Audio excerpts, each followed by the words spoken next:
Bom, vamos reiniciar então a Ô leitura, né? Zé, A parte... Oi, Vitor. só um ponto que eu acho interessante, não é nenhuma exigência que Kardec fazia, mas é uma exigência lógica que qualquer bom crítico sabe que deve possuir. Então não é uma exigência que Kardec impunha aos seus críticos, mas é uma exigência que a razão impõe para qualquer pessoa que queira se utilizar dela. Então, um crítico, ele não pode prescindir do estudo aprofundado do seu objeto de crítica. Ou seja, ele não pode ignorar o que ele está criticando, ele tem que saber o que ele está falando. Então, Kardec cita isso, né? Uma pessoa que desconhece a astronomia não pode criticá-la, a não ser que se faça um estudo aprofundado dela. Idem para todas as outras ciências, para todas as outras áreas do conhecimento. Então, é necessário antes um conhecimento prévio e profundo do objeto de crítica, para que o crítico não caia em ponderações vazias, úteis, pueris, que são facilmente explicadas num estudo mais aprofundado da ciência que ele está criticando. Então, muitas vezes as críticas são feitas, e isso é interessante, esse é o objetivo com o qual Kardec escreve esse livro, para que ele elucidasse pontos que eram muito colocados por antagonistas do espiritismo, e ele faz uma síntese de ideias, de críticas das quais ele recebia, que eram críticas facilmente respondidas, com uma simples análise, um simples estudo do espiritismo, mas que muitas vezes não era feito pelos criticadores do espiritismo. Então, esse é o grande objetivo da obra. Sim, sem dúvida. Não sei se o Adolfo entrou aí agora. Parece que entrou. Enfim, vamos lá então, vamos começar a leitura de hoje. Nós vamos continuar nessa questão aqui da página 48. Né? Visitante, voltemos, por Entrei favor. sim, viu, Zé? Você entrou, Adolfo, meu querido, seja bem-vindo. Você quer acrescentar alguma coisa? A gente estava comentando um pouco sobre a semana passada. Você quer falar alguma coisa?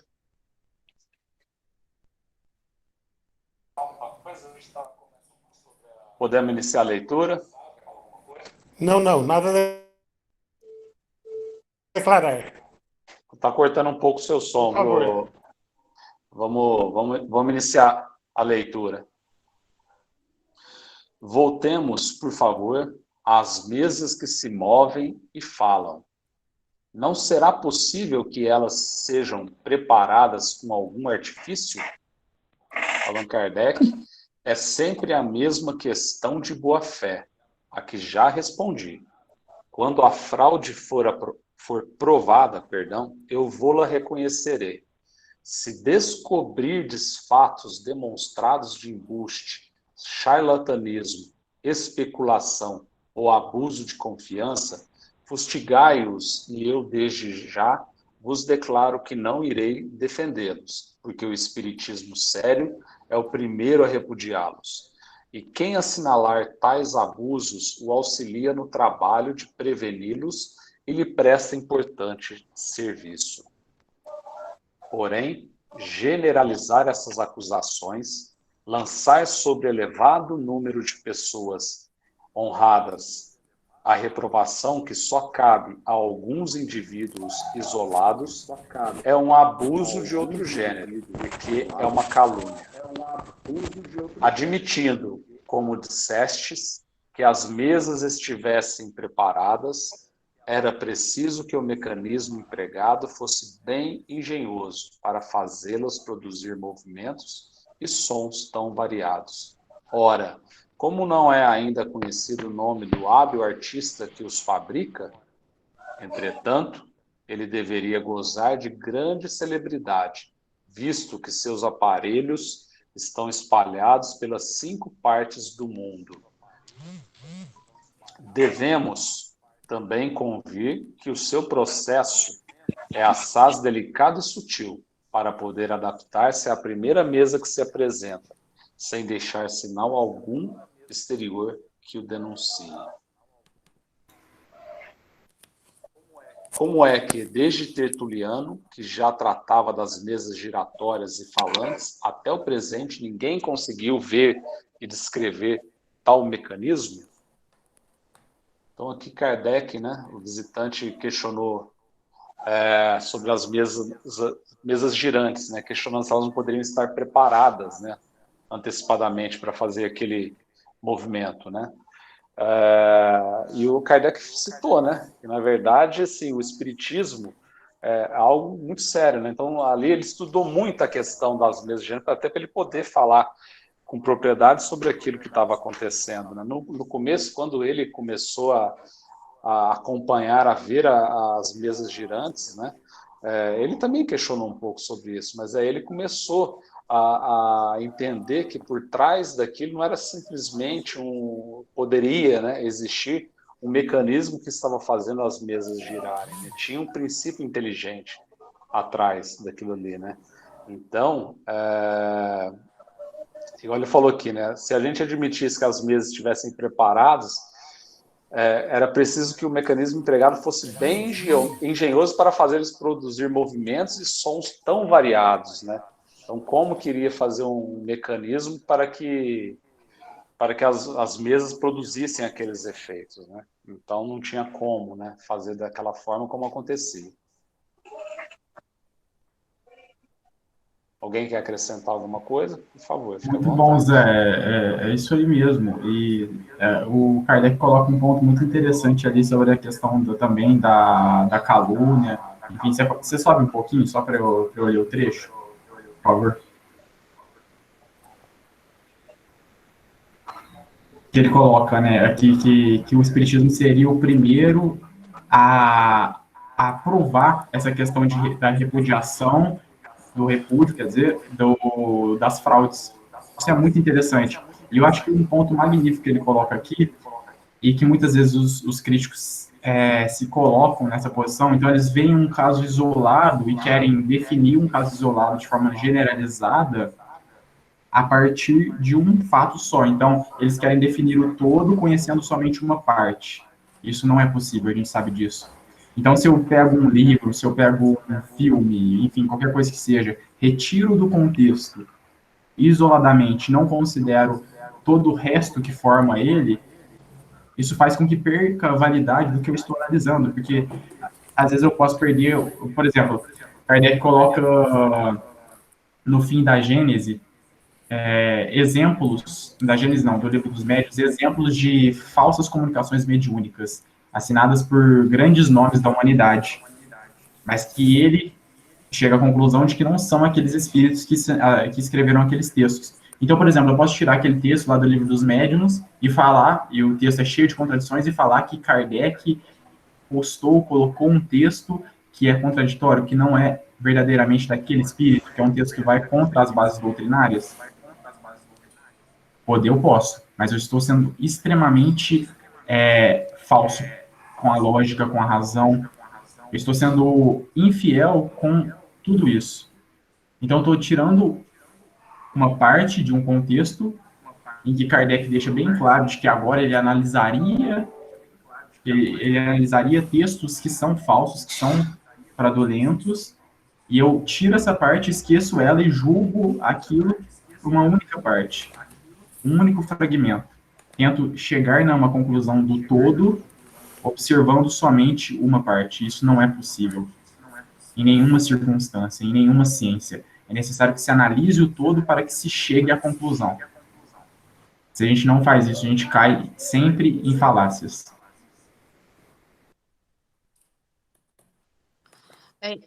E ele coloca aí, né, que a pessoa, ele fala, se vocês provar, então, que tem uma pessoa que fez isso, essa pessoa tem que ser muito reverenciada aí, né?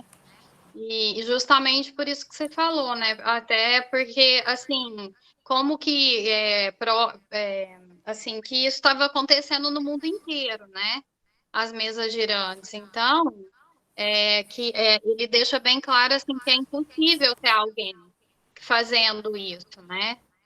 E justamente porque estava acontecendo no mundo inteiro. Ele cita isso aí numa parte aí no texto, né?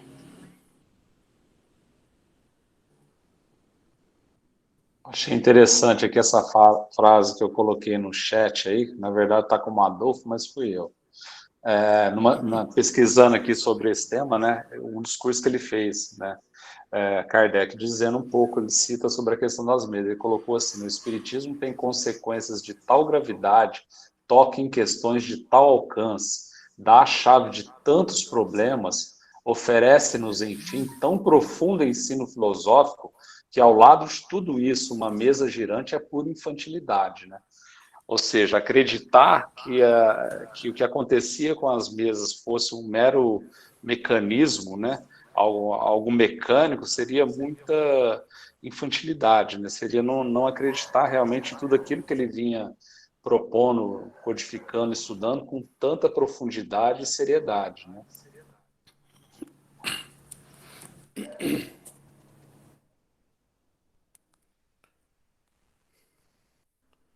Ô Zé, Alguém? Oi. uma coisa interessante aí é o seguinte: se a gente for analisar as mesas girantes, são fenômenos produzidos por espíritos zombeteiros, espíritos inferiores. Os espíritos superiores se aproveitaram desses fenômenos, para chamar a atenção de homens sérios, pesquisadores, né, estudiosos. Mas o fenômeno em si, né, eu acho que é essa provocação, né, que o interlocutor de Kardec fez. O fenômeno em si, ele é mesmo ridículo, porque é uma festa de salão, uma brincadeira, né? Então, é esse o questionamento que ele faz, né? E Kardec dá uma resposta dizendo que ele também pensava nisso, e que ele ficou muito tempo estudando, e que essa é a forma mais primitiva da comunicação dos espíritos conosco, entre outras coisas, porque demora, porque na base de pancadas, né? Até você formular o alfabeto, então uma pancada letra A, duas letra B, então até você escrever uma frase, ou que seja um parágrafo, demora muito. E a codificação, ao contrário do que eu pensava até pouco tempo atrás, os médiuns eram psicógrafos, né? Então Kardec responde para ele dizendo que isso daí foi só para chamar atenção, mas que já naquela época, isso nós estamos em 59, as comunicações já eram por meio da psicografia, não era das mesas girantes. Então as mesas girantes só chamaram atenção, e num período posterior, né, até muito rápido, se a gente for pensar, Kardec começou a estudar por volta de 55, e em 57 ele publica o Livro dos Espíritos. Então, num tempo muito curto, ele deixa de lado esse fenômeno de tipologia para passar para psicografia. Ok?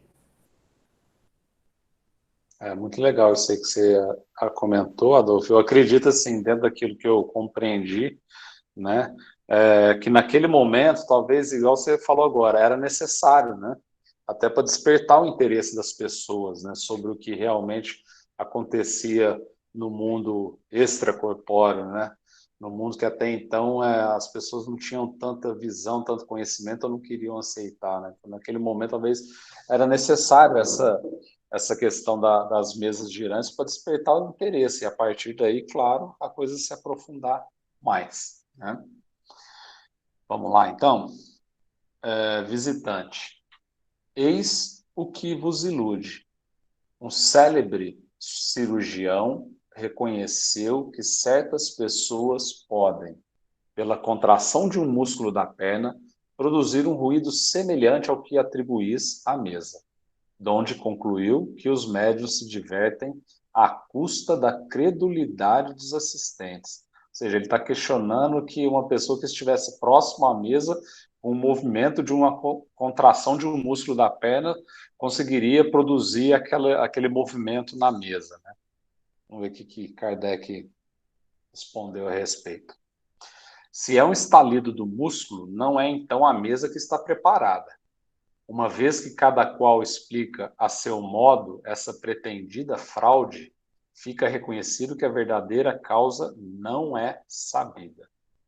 Respeito a ciência desse sábio cirurgião, e somente acho que se apresentam algumas dificuldades na aplicação, às mesas falantes da teoria indicada. A primeira é que é singular que essa faculdade, até o presente, excepcional e olhada como um caso patológico, se tenha tornado comum. A segunda, que é preciso ter-se robustíssima vontade de mistificar para fazer estalar o músculo durante 2 ou 3 horas consecutivas, quando disso não resulte a quem assim procede, senão fadiga e dor. A terceira, que eu não compreendo bem como pode esse músculo responder às portas e paredes em que as pancadas se fazem ouvir. A quarta, finalmente, que é necessário dar-se a esse músculo instalador uma propriedade bem maravilhosa, para que ele possa mover uma pesada mesa, levantá-la, abri-la, fechá-la, conservá-la suspensa sem ponto de apoio, e, finalmente, fazê-la despedaçar-se ao cair. Ninguém, por certo, desconfiava que esse músculo possuísse tanta virtude. Ou seja, né, ele fez uma explanação aqui a respeito da impossibilidade disso, né, que ele acreditava, né, que não era possível, né? Ele falou, como que um músculo ia ficar estalando uma mesa durante 2, 3 horas ininterruptas, né? Como que ele teria tanta força assim para fazer um simples contração muscular, fazer o barulho através de portas, de paredes, né? Porque a gente sabe que também tinha esse tipo de manifestação, né? Através de portas, paredes, quer dizer, como que um simples músculo ia conseguir fazer isso, né? Fisiologicamente, isso nem era possível, não é possível, né? Alguém quer falar alguma coisa? Ou pode continuar a leitura? Ele faz até uma referência aqui, né, um texto, acho que interessante para a gente olhar depois, da Revista Espírita, né? O músculo estalante. Quer falar alguma coisa, Adolfo? Bueno, fala. Ele fala aí, né? Como é que o Acho que a músculo. única coisa aí é o Falar. raciocínio lógico de Allan Kardec. Como que ele tem um raciocínio lógico. Então, as respostas dele não são respostas simples, né? Tudo com base na razão. Então, e é o que você estava falando aí. Quer dizer, não faz sentido o movimento dos músculos de uma pessoa por tantas horas de reunião, né? Então, é um raciocínio muito lógico. Então, é assim que ele vai vencer os seus opositores, ou os opositores da doutrina espírita, através da lógica, da razão, né? Então, esse é o ponto forte do codificador do espiritismo. Você ia falar alguma coisa, Ana Flávia? Levantar a mesa, né? Como é que o músculo ia levantar a mesa, fazer a mesa girar, abrir, né? Ele é muito inteligente, né? Ele vai respondendo igual a Adolfo falou, né? Com muita lógica, né? Muita inteligência, né? É bem interessante.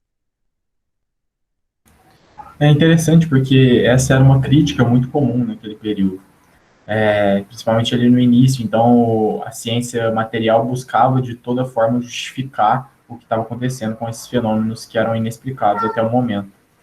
E é muito importante isso que Kardec faz, porque é exatamente esse é o grande problema. Eles tentam dar justificativas para assuntos ou temas inespecíficos dentro do espiritismo. Então, até uma ou outra, talvez, vamos supor, poderia até se justificar dessa maneira, mas aí Kardec expande o horizonte. Vocês não reparam que meu gato está miando aqui dentro, e quer participar da reunião, né? E aí, Kardec expande. Peraí, os outros casos? E as mesas que estão se levantando, que estão girando, as mesas que estão dando comunicações extremamente profundas, de moral muito profunda, muito complexa, muito superior. Como que isso funciona? Então é fantástico como Kardec pondera tudo isso de uma maneira muito lógica, muito bonita, como o Adolfo falou. Então ele vai tecendo isso. E é um ponto muito interessante, por exemplo, dentro da filosofia existem os ceticistas, que são aqueles que colocam dúvida em tudo, inclusive na realidade. Então eles suscitam dúvidas em todos os assuntos. Por que se deve acreditar nisso? Por que eu devo confiar nos meus sentidos? Por que eu devo confiar na ciência? Então eles lançam dúvidas sobre tudo. Só que um ponto que é muito interessante é que O que eles têm do lado deles? Quais são os argumentos que eles possuem? Além de hipóteses. Nada. Só tem hipóteses. Mas a ciência, o espiritismo, tem fatos. Fatos que baseiam os argumentos que são decorrentes dele. Então, enquanto surgem dúvidas e somente hipóteses, mas poderia ser assim? Poderia. Então, prove através dos fatos o porquê é assim, dessa maneira, dessa hipótese que você está gerando.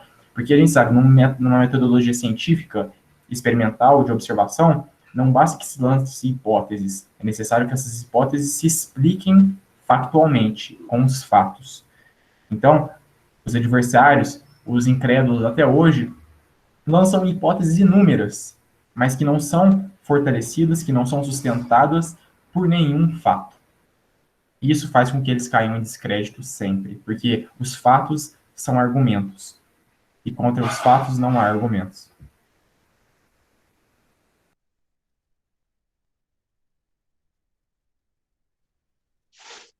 Podemos continuar com a leitura? O célebre cirurgião de que falais teria estudado o fenômeno da tipologia sobre os indivíduos que os produzem? Não. Ele observou um efeito fisiológico anormal em alguns indivíduos que nunca se ocuparam de mesas batedoras. E, notando certa analogia entre esse efeito e o que essas mesas produzem, sem mais amplo exame, concluiu, com toda a autoridade de sua ciência, que todos os que concorrem para que as mesas falem devem ter a propriedade de fazer estalar o músculo curto perôneo, e não são mais que embusteiros, sejam eles príncipes ou artífices, recebam ou não um pagamento. Estudou ele, ao menos, o fenômeno da tipologia em todas as suas fases? Verificou por meio desse estalido muscular se podia produzir todos os efeitos tipológicos? Não, porque, do contrário, ele ficaria convencido da insuficiência do seu processo. Apesar disso, julgou-se no caso de proclamar a sua descoberta em pleno instituto. Não será esse juízo assaz comprometedor para um sábio? Quem pensa hoje nessa opinião? Confesso-vos que, se me tivesse de sujeitar a uma operação cirúrgica, hesitaria muito em confiar nesse médico, porque recearia que ele não julgasse o meu mal com mais perspicácia.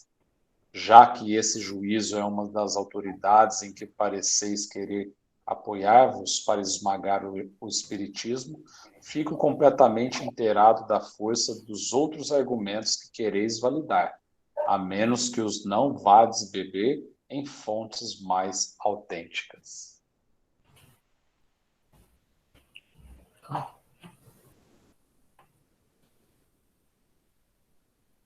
Aqui, né, Kardec, né, ele falou a respeito do cirurgião, né, se ele realmente havia estudado ou analisado os efeitos que estavam acontecendo, os efeitos musculares, né, que ele diz então ter sido os que produziam os efeitos nas mesas, se ele teria realmente estudado a respeito disso, né, e ficou muito claro que não, né, ele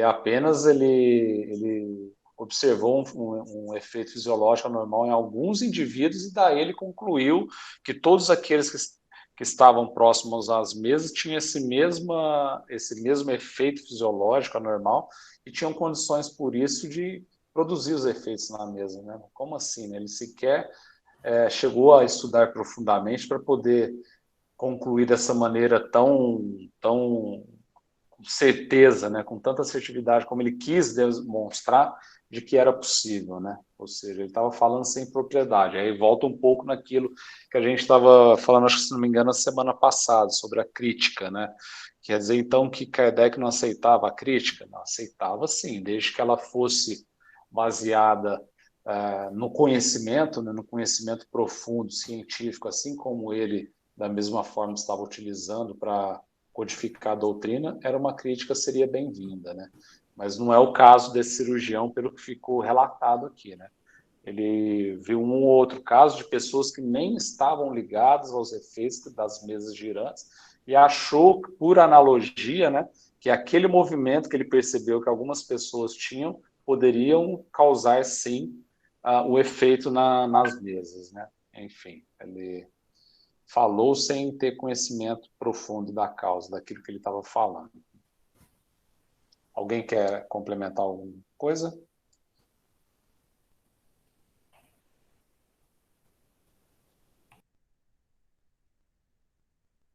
Pessoal, estamos cheios de gente aqui. Alguém não tem nada para comentar? Estamos todos aqui aprendendo. Dúvida também, né? Lógico. Que a gente conseguir responder, né? Porque todo mundo aí Claro. está aberto para responder as dúvidas. Só para complementar, assim que eu consegui ler hoje essa pergunta, né? Eu achei muito interessante isso que o Kardec ele vai respondendo e fundamentando mesmo, assim, né? No que o visitante traz, ele vai trazendo questionamentos para desconstruir mesmo, né, aquilo que ele traz como crítica. Eu achei isso muito interessante, porque ele não simplesmente rebate, ele constrói aquilo que ele quer discutir, né, e ele, na pergunta, assim, parece que ele parte do pressuposto que ele espera o mesmo do visitante, né, que ele construa aquilo que ele quer debater, que ele quer discutir. E aí fiquei encantada assim de pensar o conhecimento que ele tinha, né, para fazer isso. Então, eu falei para vocês assim que eu fico às vezes um pouco insegura de comentar porque eu não sei, eu estou aprendendo. Então, às vezes eu fico um pouco insegura. Mas então, eu achei muito bonito. Outra coisa que eu não sabia que eu aprendi agora, Adolfo, que foi a questão da codificação. Como foi, eu tinha em mente, assim, de que ela teria sido, né, que ele teria codificado tudo dessa forma, com as mesas, dessa forma, tem um termo, né, que eu acho que o Vitor colocou até, da batida, eu ficava pensando Tipologia? muito isso.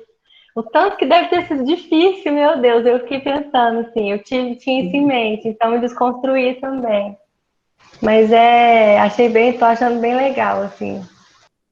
Mas, Letícia, eu também, até pouco tempo atrás, eu também tinha essa ideia. Né? Por isso que é importante a gente não ficar estudando só o chamado Pentateuco, que são aquelas 5 obras.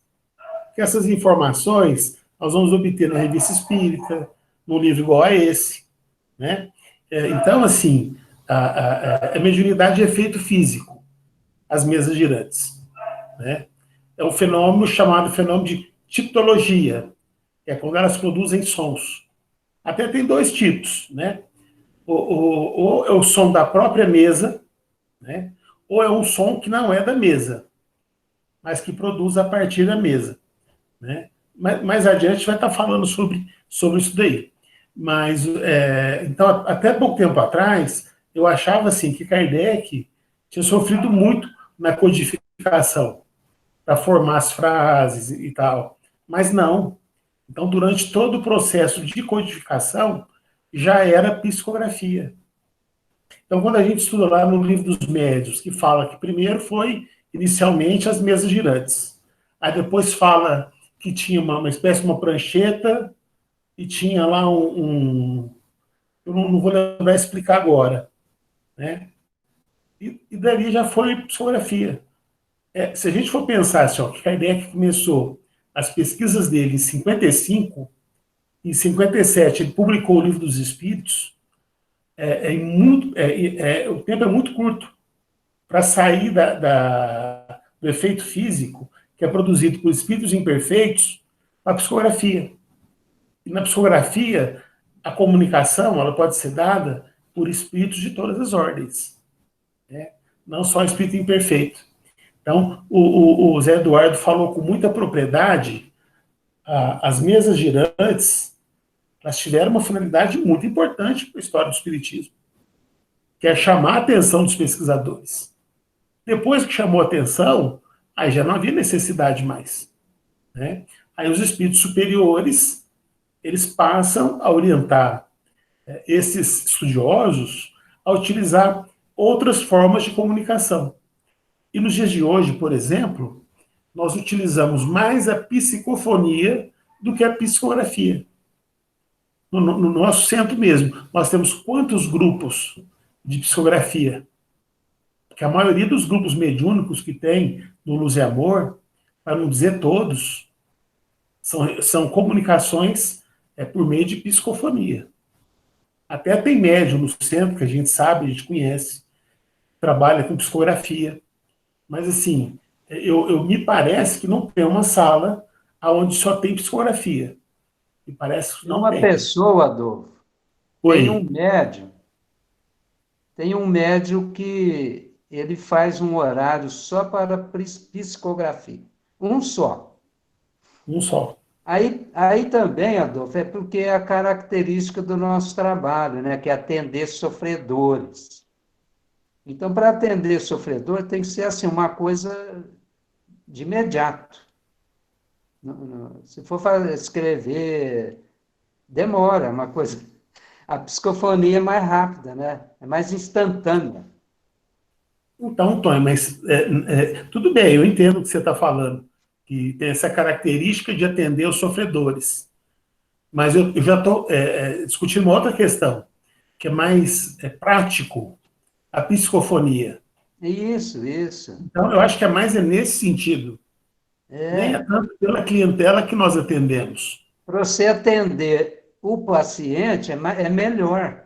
Sim. Que é ali no ato, na hora. Para conversar com o mentor, é no ato. É dinâmico. Agora, mas isso não impede que um ou outro ali, em um dado momento, receba por psicografia. Acontece. Perfeito. Não, sim. Exato. Às vezes uma orientação. Né, Zé Eduardo? Eu creio assim que, se a gente pensar em mediunidade, eu acho que cada tipo de mediunidade tem a sua função, a sua aplicação, né? Da mesma forma que a psicofonia, igual você está comentando, ela é algo que torna mais prática a questão do atendimento, aqueles irmãos em sofrimento que estão ali sendo atendidos durante a reunião. Para quem vem com uma missão ou com um trabalho com a intenção de escrever uma obra espírita, aí ele já vai se utilizar da psicografia, né? Então, acho que toda mediunidade tem a sua aplicação de acordo com a necessidade do momento. Mas é lógico que, sem sombra de dúvidas, para esse trabalho de atendimento que a gente faz no Luz e Amor, de atendimento, socorro, de desobsessão, se torna muito mais prático o trabalho através da psicofonia, né? Não tenha dúvidas disso. O Vitor Hugo, me parece que tem uma pergunta no chat da Sueli. Eu ia falar Suzy, Sueli. Para nós aí, fazendo favor da pergunta.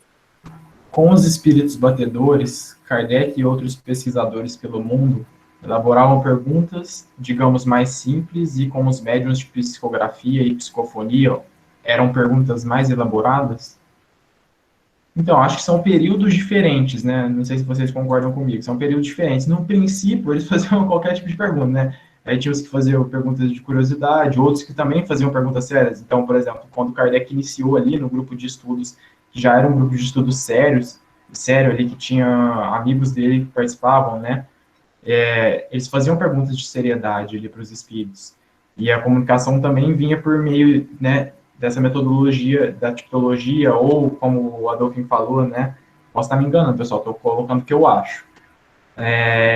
Também por meio de cestos, onde eles meio... É como se fosse um cesto daqueles trançados, assim, e se coloca um lápis entre ele, e ali ele se movimenta sozinho, né? Sozinho, como se o espírito estivesse ali movimentando. Kardec explica isso lá no Livro dos Médiuns. Mas acho que são períodos diferentes, porque depois Kardec percebe, ele coloca isso lá no Livro dos Médiuns. Posteriormente, percebemos a inutilidade desses métodos. Então, a gente percebeu que o médium, por si só, poderia escrever o que o espírito estava passando.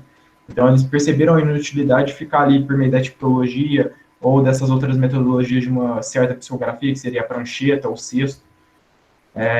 Enfim, seriam intermediários do intermediário, que é o médium. Então, era muito mais fácil que o médium fosse do intermediário direto, que ele psicografasse direto. Mas, assim, acho que as perguntas e a metodologia de resposta não tem muita ligação. Acho que só são períodos diferentes. Então, no princípio, era algo mais rudimentar e depois foi evoluindo a metodologia de resposta, né, da comunicação espiritual. Vitor Hugo, mas, de certa forma, quando ele chega a trabalhar com a psicografia, as questões são mais elaboradas, né? Acho que, de certa forma, mesmo sendo períodos diferentes, e você tem razão, porque no início, né, as mesas girantes eram festas de salão. Então, a pessoa perguntava se eu vou ficar rico, a pancada era sim, duas não. Eu vou casar com a fulana, uma pancada sim, duas não. Quer dizer, isso é festa. Agora, por exemplo, o que é Deus? Aí já vai na psicografia, né? Muito embora, assim, uma coisa assim, que está muito claro para mim, lendo esses comentários de Kardec, os espíritos, vamos pensar no livro dos Espíritos, por exemplo, né? E mesmo esse livro aqui, é uma técnica que Kardec usou. Porque, na verdade, essa pergunta, o que é Deus? Os espíritos não responderam da forma que está no livro dos Espíritos. Porque cada espírito tem o seu vocabulário. Então, eles vão respondendo utilizando o seu vocabulário. Agora, o que Allan Kardec, esse espírito iluminadíssimo, né, fez? Ele foi juntando as respostas, o que os espíritos falavam a mesma coisa, e ele faz a redação do texto. Né? Ele faz a redação do texto, de modo a ficar mais fácil para nós o entendimento. E ainda assim, né, você vê, nós estamos estudando no sábado de manhã princípio vital, você vê, não é fácil para nós entendermos a resposta dos espíritos. E olha que Kardec já facilitou para nós. Né? Então, imaginem vocês o trabalho que ele teve nesse processo, né? de pegar o ensino dos espíritos, cada um falando, utilizando o seu vocabulário, para escrever um texto que contemplasse as opiniões dos espíritos, quando eram concordantes. Né? Agora, quando não eram concordantes, aí ele publicava na Revista Espírita, colocava a sua opinião e não ia para o Pentateuco. Né? Ok? Parece outra pergunta aí do Marco, o que é? Quem lê para nós aí? Aqui. Não entendi o papel dos zombeteiros nessa manifestação material. As mesas girantes foram feitas por eles. Acredito ser difícil mesmo de se acreditar ainda mais nos séculos de tantas manifestações culturais, artísticas, eu acho. De artistas como, por exemplo, Houdini, entre outros artistas. Será que estamos falando de período diferente? Não cheguei a pesquisar. O Marco, aqui é o seguinte, esse fenômeno do salão, do que tinha em salão, né, em várias cidades na Europa, nos Estados Unidos, até no Brasil, eu já pesquisei isso, até no Brasil nós temos relatos de sessão de mesas girantes, né? O tipo de pergunta e resposta não era coisa séria. Então, quando não é coisa séria, espírito sério não participa disso. Que tipo de espírito que responde? Quais são os números da Mega Sena? Que tipo de espírito vai responder isso daí? É um espírito brincalhão, não é um espírito sério. Então, o fenômeno em si das mesas girantes, ele foi provocado por espíritos inferiores, que são os zombeteiros. Agora, por detrás desses zombeteiros, é um fenômeno. Então, isso acontece na França, na Inglaterra, na Alemanha, nos Estados Unidos, no Brasil, né? Em vários países da América, da Ásia, da Europa, tá? Em vários países. Isso acontece na mesma época. Por quê? Porque os espíritos superiores foram, de certa forma, incentivando esses espíritos zombeteiros a promover esse tipo de fenômeno. que era para chamar a atenção dos homens sérios. No momento que os homens sérios, como Allan Kardec, porque Kardec não é o único, isso precisa ficar muito claro, não é o único que pesquisou o fenômeno de mesa girante. Agora, ninguém escreveu um texto tão bem redigido como Kardec. Né? Não tem. Tá? Por mais que na história do espiritualismo nós vamos encontrar vários pesquisadores falando de mesas girantes, né? Nenhum estudou com tanta propriedade como Allan Kardec. Então, veja, na hora que chamou a atenção dos homens sérios, aí o fenômeno de mesas girantes ele vai diminuindo. E vai começar qual fenômeno? O da comunicação através da psicografia. Compreende?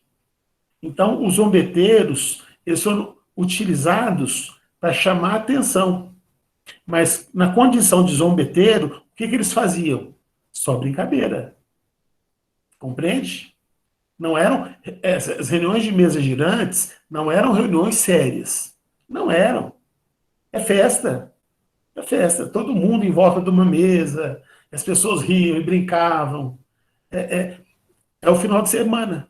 Era o final a diversão do final de semana. Né? Então, homens sérios começam a estudar. Porque o que esse crítico está questionando Kardec? Pô, mas isso aí não é coisa séria. Né? Aí, o que Kardec faz? Ele começa a responder com base na lógica, na razão. Olha, tem que ter algumas coisas sérias, por isso, por isso, por isso. Agora, aqui você tem que me convencer disso, você tem que me convencer daquilo. Então, Kardec apresenta uma lógica tão forte, mas tão forte, que é em nome dessa lógica que ele continuou estudando. E dos seus estudos veio a obra espírita, né? Que é o quê? O ensino que foi ditado pelos espíritos superiores. Agora, para os espíritos superiores ditarem esse ensino, foi preciso que espíritos zombeteiros começassem nos salões, né, de cidades como Paris, produzir fenômeno de efeito físico, que é o fenômeno mais grosseiro que existe, do ponto de vista da comunicação. Por quê? Porque o médium, ele nem sabe. Às vezes tem um médium de efeito físico, ele nem sabe que ele está dando passividade. O espírito se aproveita dos fluidos desse médium e produz o fenômeno. Agora, numa psicografia, numa psicofonia, é diferente.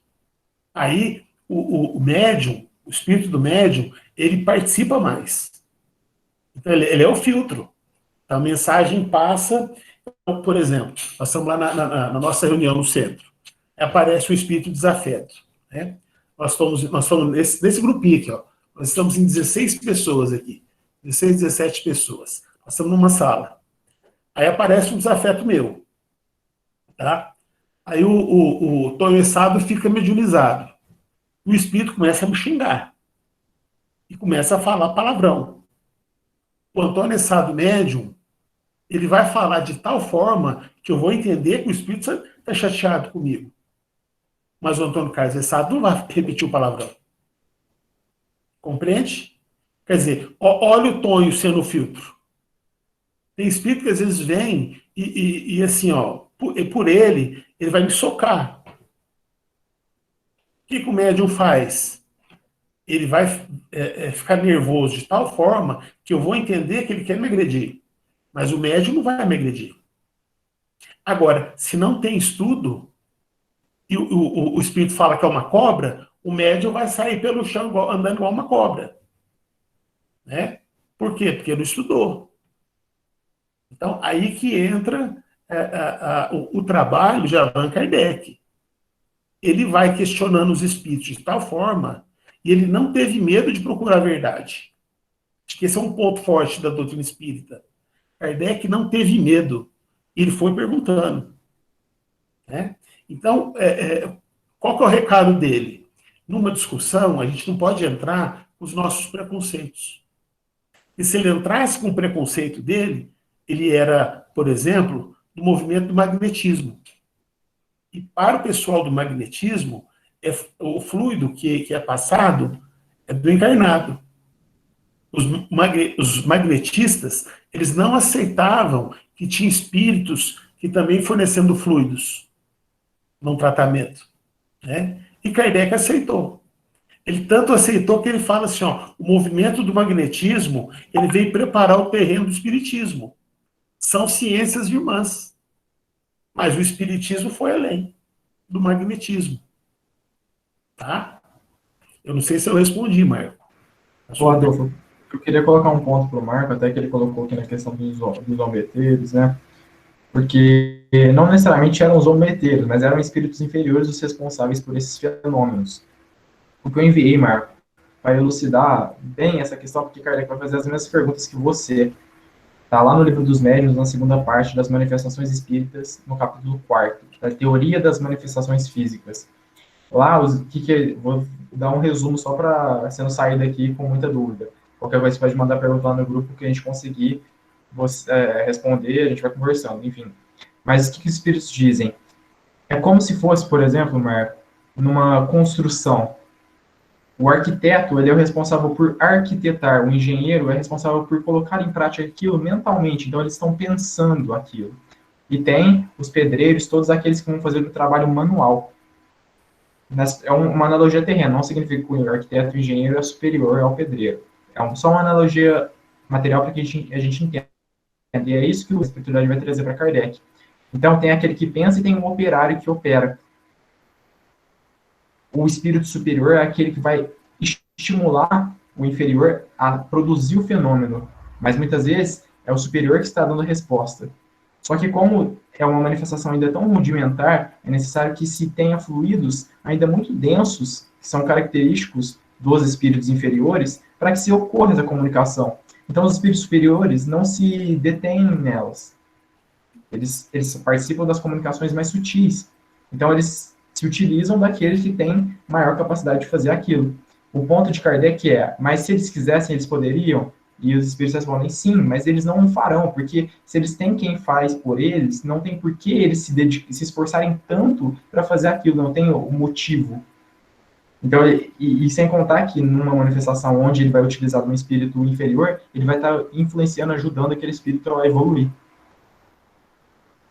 Então, é um processo lindo, em que ele utiliza de alguém que está precisando também de um apoio, está precisando de um estímulo, e ele vai servir de um instrumento divino. Com certeza ele vai ter bons frutos disso aí. Então é como se fosse ali o arquiteto, que é o espírito superior, e o operário que vai trabalhar recebendo ordens do espírito superior, para que se produzam essas comunicações. Mas lá, a resposta dos espíritos é bem melhor que o que eu falei aqui, é só uma síntese que eu lembro de cabeça, mas lá tá perfeitinho, você vai ler, você vai entender tudo, o Kardec deixa muito claro, é magnífico, e é isso. Se tiver alguma dúvida, você manda lá no grupo, que nosso tempo acabou, né? Infelizmente. Ana Flávia, você comanda para nós aí? Tá, joia. Agora, então, com muita alegria, né, eu vou pedir para a Rita se ela pode fazer a prece final para a gente. A Rita tá aí ainda? Tô sim, Ana. Faço sim. Antes de você fazer a prece, eu quero pedir desculpas, viu, gente? Eu tive um problema técnico com o meu computador e não consegui chegar no horário que eu chego antes. Eu cheguei, já estava acontecendo a reunião. Então, peço desculpas a vocês aí, viu? Fazendo votos para que isso não aconteça mais. Bom? Pessoal, eu queria dar um recado, posso? Aproveita. Quero convidar vocês para a palestra de quinta-feira. A Lúcia Perente, que é daqui da casa, ela frequenta o NEP, o EAD, ela vai falar sobre a parábola dos talentos, que é o nosso estudo do Evangelho.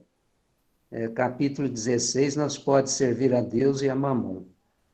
Então, eu sei que tem, assim, eventos concorrentes no horário, usando aí uma expressão de marketing, né? Mas vamos dar preferência para o evento da casa. Depois, vocês assistem em outro lugar, porque fica gravado no Facebook, gravado no YouTube, né? Então, espero contar com vocês lá, tá? Menos quem tem trabalho, né, Vitor? O Vitor tem trabalho no momento, né? É só isso, gente. Muito obrigado. Tem justa causa. Tá, João. Então, vamos passar a palavra para a Rita. Bom, gente, Ana Flávia, eu estava terminando de ler um livro do irmão Jacob, do Chico Xavier, voltei. E quando, terminando o livro, eu vi uma prece. E eu, sinceramente, eu desejei que alguém me convidasse para fazer a prece final desse estudo. Então, vai ser essa prece que vocês vão me permitir que eu irei ler, tá? É do livro Voltei, psicografado do Chico, né? Pelo irmão Jacob. Senhor Jesus, dá-nos o poder de operar a própria conversão, para que o teu reino de amor seja irradiado do centro de nós mesmos. Contigo em nós, converteremos a treva em claridade, a dor em alegria, o ódio em amor, a descrença em fé viva, a dúvida em certeza, a maldade em bondade, a ignorância em compreensão e sabedoria, a dureza em ternura, a fraqueza em força, o egoísmo em cântico fraterno, o orgulho em humildade, o torvo mal em infinito bem. Sabemos, Senhor, que de nós mesmos somente possuímos a inferioridade de que nos devemos desvencilhar. Mas unidos a Ti, somos galhos frutíferos na árvore dos séculos, que as tempestades da experiência jamais deceparão.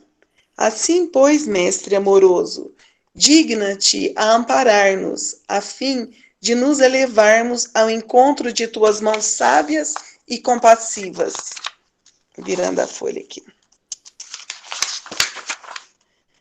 Que nos erguerão da inutilidade para o serviço da cooperação divina, agora e para sempre. Assim seja. Muito obrigada, Senhor, por essa grande oportunidade. Fiquemos todos em paz. Que assim seja.